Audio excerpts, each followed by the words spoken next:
In the quaint town of Eldridge Hollow, nestled between shadowy forests and rolling hills, stood an old Victorian house that had long been abandoned.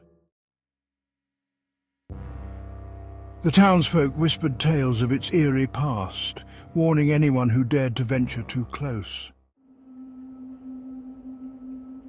But for Lily and her brother Max, the stories were nothing more than urban legends, until the day they decided to explore the house. As they pushed open the creaking front door, a chill swept through the air, wrapping around them like a damp cloak. The interior was cloaked in dust, with remnants of a once grand life scattered about, a cracked mirror, faded portraits, and moth-eaten furniture. But as twilight descended, the atmosphere shifted. A soft whisper echoed through the halls, a hushed voice that seemed to seep from the very walls. "Get out," it murmured, barely audible, yet laced with undeniable urgency. As they reached the second floor, they stumbled upon a room that stood apart from the rest, its door slightly ajar. The whispers grew louder, now a cacophony of desperate pleas and lamentations. "Help us! Trapped! Please!" Max, fueled by bravado, pushed the door open wider. Inside, the room was filled with old toys and forgotten memories. But what caught their attention was a large, ornate mirror that dominated the far wall. Its surface shimmered oddly, distorting their reflections. A cold dread washed over them as they realized the whispers were emanating from the mirror itself. "Help us! Free us!"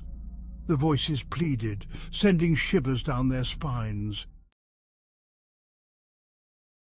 Suddenly, the mirror's surface rippled, and a pale hand reached out, grasping for them, its fingers clawing the air.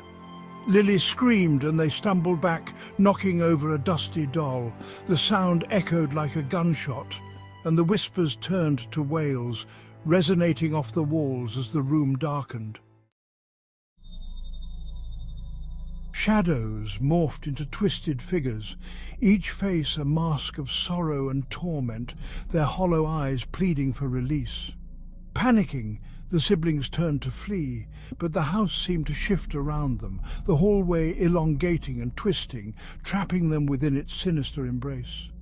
The wails grew louder, an unbearable symphony of despair that filled their ears and clouded their minds. "Come play with us," one figure rasped, its voice laced with madness. "Join us forever!" With adrenaline surging, Lily and Max pushed through the oppressive darkness, sprinting toward the staircase. But the whispers chased them, wrapping around their limbs like vines, pulling them back toward the room of shadows. They lunged down the stairs, not daring to look behind them, their hearts racing as the laughter of the damned echoed in their minds. Bursting through the front door, they tumbled into the cool night air, gasping for breath. The house loomed behind them, silent once more, but the whispers lingered in their ears, an eternal reminder of the horrors within. As they ran through the night, the siblings vowed never to speak of that day again. Yet, in the quiet moments before sleep, they could still hear the whispers, soft yet insistent, calling them back to the Victorian house where souls were trapped, forever yearning for freedom. And as the moon hung high in the sky, a chilling thought crept into their minds. What if the house was still waiting for them to return?